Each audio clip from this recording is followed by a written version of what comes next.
Social media exposure పెరిగిన తర్వాత ఇప్పుడు చాలామంది అవతల వాళ్ళకి హెల్ప్ చేయడం గురించి చాలా హ్యాపీగా ఫీల్ అవుతున్నారు.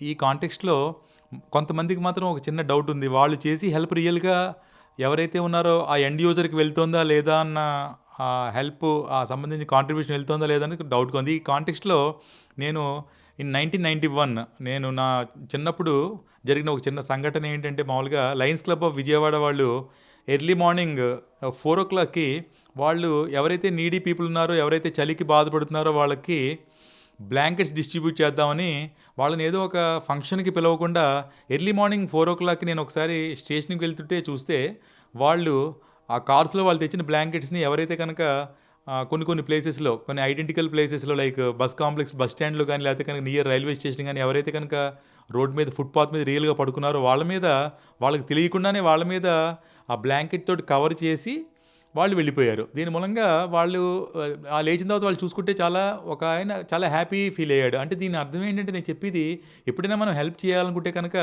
మనం రియల్ గ్రౌండ్ గురించి ఆలోచించాలి. ఎండ్ యూజర్‌కి రియల్‌గా ఇది వెళ్తుందా లేదా అన్న విషయం మీద మనం కొద్దిగా ఎక్స్‌ట్రా ఎఫర్ట్ పెడితే కనుక వాళ్ళ యొక్క హ్యాపీనెస్‌ని వాళ్ళ కళ్ళల్లో కూడా మనం చూడగలుగుతాం. అలా కూడా మనం చేసుకోవచ్చు.